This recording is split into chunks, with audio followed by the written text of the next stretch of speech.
Hi Pisces! This is Pisces Hub. Welcome to my channel. So for today's video, gagawa tayo ng daily reading for Pisces para sa araw na ito. Okay, so alamin natin kung ano yung mga posibleng mangyari for Pisces sa araw na napanood niya to. Okay? Reminder lang po na ito ay general reading po. So pwede pong mag-resonate sa'yo, pwede pong hindi. And this is a timeless reading. So kahit anong araw, buwan, taon mo to napanood. Basta tugma, take lang. Okay?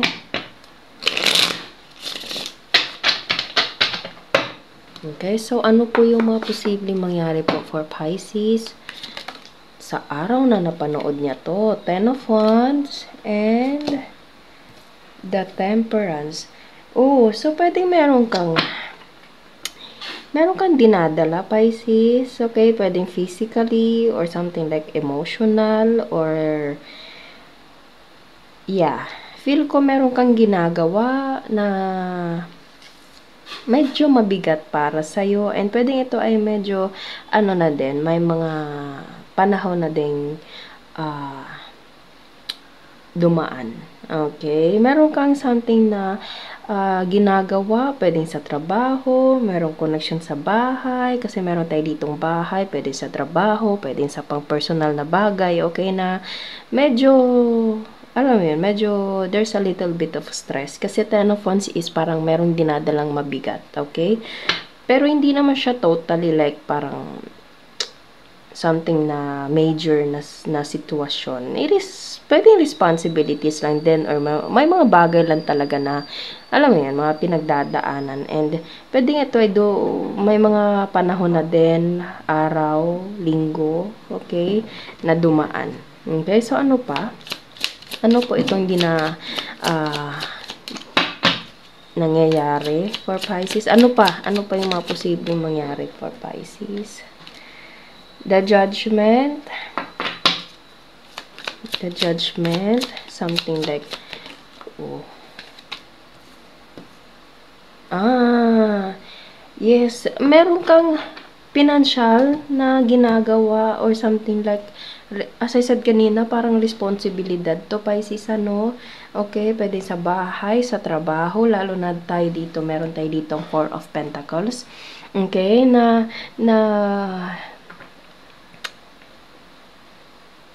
there's a little bit of stress talaga dito, ano. Pero, hindi to siya, parang mabibigyan na to siya ng parang solusyon, lunas, or there's something na pagbabago with this, the Judgment right here, okay? And meron na tayo dito Four of Pentacles.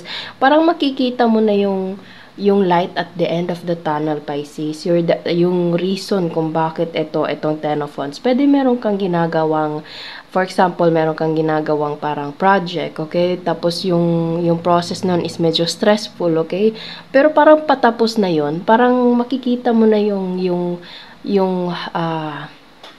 outcome, okay, malapit na siyang matapos yung ginagawa na nagbibigay sa'yo ng stress, okay, and after nun, yung outcome nun is magkakaroon ng financial upgrade, okay, especially with this Four of Pentacles. It is something like savings, okay, nakikita nyo yan, may vault tayo dito mismo, okay, so, kung ano man tong ginagawa mo na medyo may panahon na ding dumaan, mabibigyan siya ng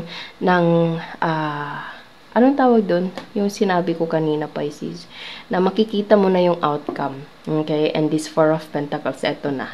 Okay? Kung hindi naman to about financial trabaho, it is something like you're still holding on or there's still something in your heart or deep in yourself, Pisces, na you're still holding on. Hindi mo pa siya binibitawan. Kaya siguro meron pang Ten of Pentacles dito sa ating card. Okay? Na nagbibigay pa rin sa'yo ng, alam mo yun, medyo mabigat na emosyon, okay?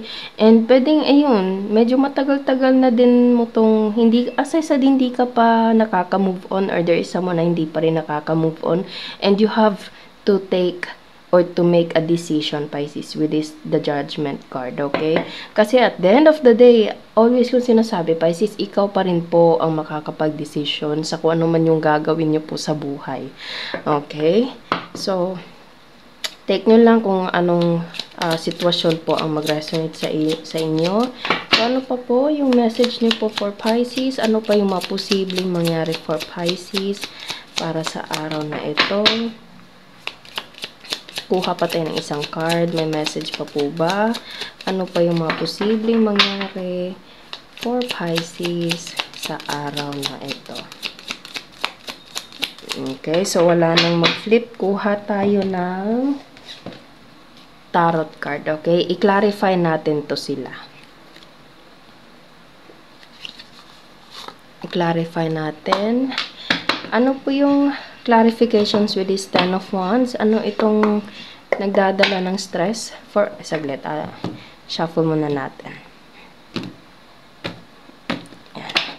Ano po yung nagdadala ng stress kay Ten of Wands, kay Pisces, or someone na dealing with Pisces?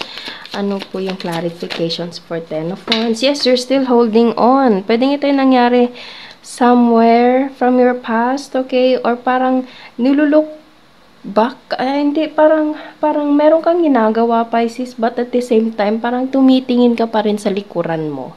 Okay, tinitingnan mo pa rin yung mga bagay na hindi mo na dapat tingnan, Pisces. You're still holding on for something na nagbibigay lang din sa'yo ng stress, okay? Pero, for me, Pisces, iba-iba po kasi yung way ng mga tao on how to deal a situation, okay? So, kung feel mo ganito na parang hindi mo pa kayang bitawan yung kung ano man yung nangyari from your past, okay? It's okay, okay? Take your time as long as at the end of the day, magiging okay ka din, okay? Pero, ang ano lang natin dito is, ikaw at ikaw pa rin po ang makakapag-desisyon sa kung ano man yung gagawin niyo po sa buhay, okay? Ikaw pa rin po yung magde-decide, ikaw pa rin yung gagawa. Okay, so it's your choice kung kakapit ka pa rin sa kung ano man yung nangyari, okay, or bitawan mo na lang, okay, or kung sa trabaho man to or something like meron kang ginagawang, for example, like project, new work, okay, or promotion, finances, okay, sa trabaho, makikita mo din yung light at the end of the tunnel, Pisces. Kapit lang, okay? Parang ironic nung sinabi ko kanina, ano. Pero yung ano ko doon sa tinatabaho or mga bagay na kailangan tapusin because of responsibilities, okay? As I said kanina, pwedeng project, trabaho, okay? Kailangan mo yung bigyan pa ng mas mahabang pasensya and at the same time gawin ng lahat na makakaya para yung outcome nun is magiging maganda, Pisces. Okay? Para maging worth it yung paghihirap, yung stress, yung pagod, yung oras, okay? Yung kung ano man yung pabalik-balik na dinadala, may mga projects ka pang dala dito, okay? May mga materials ka pang dala, okay? Lahat ng yon mabibigyan ng reward, okay? So, kumbaga, anong tawag doon? Parang breathe in, breathe out lang. Okay? Para hanggang sa matapos din yung ginagawa mo and at the nakalimutan ko yung mga words na gusto kong sabihin, Pisces. At the end of the tunnel, makikita mo yung result nun, okay? Which is financial upgrade, Pisces. Kung sa trabaho man to. Pero yung sinabi ko kanina, pwedeng sa pang-personal yon, sa pang-relationship, pang-friendship, o kung sino man. Okay, so, clarifications for this, the temperance right here. Ano po, ayun, bilis the High Priestess. Yes, you know better, Pisces. Alam mo sa sarili mo, within yourself, okay? The deepest part of yourself, Pisces. Alam mo kung ano yung deserve mo. Alam mo kung ano yung mga bagay. Alam mo, okay? Kasi the High Priestess is someone na emotionally intelligent, okay? Kumbaga ito is the word na kutob, okay? Gut feeling, intuition. Okay, so alam mo, Pisces, as the days goes by, time, okay, months, weeks, years, pwede po, na alam mo sa sarili mo kung ano yung dapat mong gawin. Alam mo kung ano yung mga bagay na makakabuti. Pero hindi maiiwasan pa rin na you're still holding on to something, Pisces, okay, na alam mo kung ano yung dapat. Pero again, iba-iba pa rin po kung paano i-handle yung sitwasyon, yung situation ng mga tao. May mga tao na kayang bumitaw agad-agad, may mga taong mag-hold pa rin. Okay? So, it's still up to you. Again, at the end of the day, Pisces, ikaw pa rin po yung magde-decide. Pero sa the temperance na nandito, you know your worth, you know what you deserve, you know what's right. Okay? Pero it takes time. Okay? And it's okay. Normal lang po yun, okay lang po yun. Okay? No judgment. Okay? And nasundan, i-clarify natin itong judgment card right here. Okay? So, ano po yung clarifications for judgment?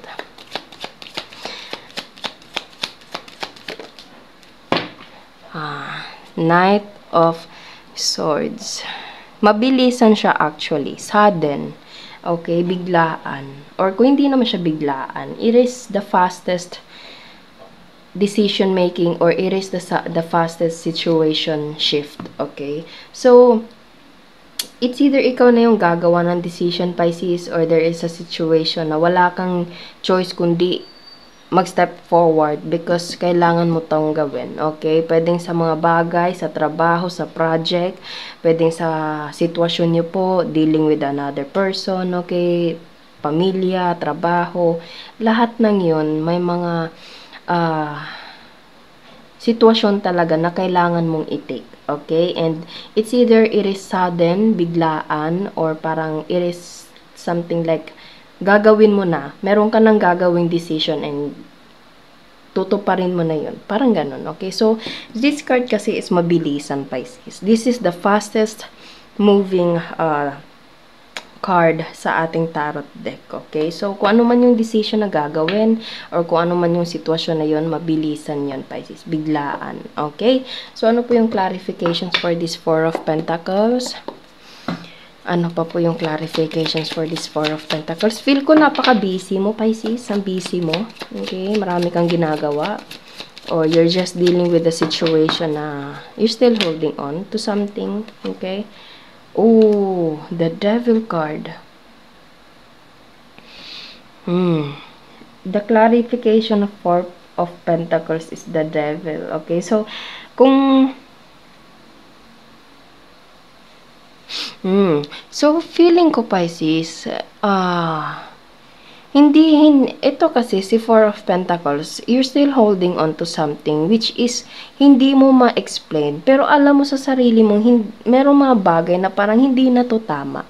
May mga bagay na nararamdaman mo na, hindi ito yung deserve ko. May mga deserve akong bagay, pero hindi ko alam ba't ko to siya ginagawa. Okay, kasi the Devil card, it is something like a toxic behavior, Pisces.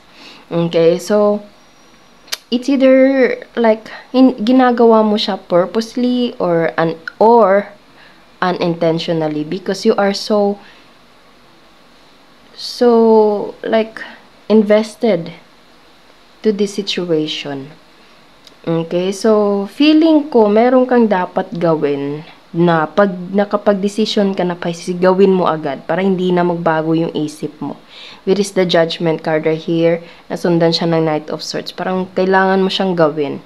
Okay, kasi alam mo kung ano yung dapat mong gawin, Pisces, pero you're still holding on to something. You're still holding on to the situation na alam mong hindi dapat, pero yun parang you're so invested to this situation, Pisces. Okay? Pero kung sa trabaho man to, there is something na financial upgrade and the Devil kasi is parang merong satisfaction sa Four of Pentacles. And hindi ko siya sinasabing parang in a bad way, it is a satisfaction for everything na pinagdaanan mo sa trabahong ito, sa project na ito, sa kung ano man yung ginagawa mo, Pisces, na medyo nagdadala sa'yo ng stress sa process na ito, okay? Pero yung outcome, as I said kanina, is worth it with this Four of Pentacles right here. Okay? And you can feel the satisfaction na sa wakas. Ayan. Okay? So, maganda siya kung about sa financial, Pero you have to take care of your finances carefully. Okay? Kasi meron ka mga toxic behavior siguro. Pwedeng you're spending a money a lot. Okay? So, wag mong kalimutan na magtago. Mag-save. Okay? So, you have to control the devil card right here. Okay? Mapa-financial or mapa-emotional. Sinabi ko kanina na parang you're still hooking up or you're still so attached to situation or a person, Pisces, na you know na you deserve better po. Okay? So, wow. Hindi ko masabi kung ano ba yung maganda ba or feel ko naman okay naman, maganda naman about financial pero kung situation na you're dealing with something or situation na alam mong you deserve better, again, Pisces, ikaw pa rin po yung magdidesisyon at the end of the day po. Okay? So, kuha tayo ng mga initials, random words, kung sino or ano po yung mga konektado for Pisces sa reading natin ngayon. At, wala. Meron tayo ditong 2. Pwedeng merong, naririnig ko yung word na alas 2. Okay? So, ano pa? Letter D. Q. 6. Meron tayo ditong 26. Ay, hala, sorry. Sorry, Pisces. Ayan. So, meron tayo ditong 26, D, and Q. Pwedeng initial mo yan, Pisces. Okay, so ano pa po? Meron tayo ditong X.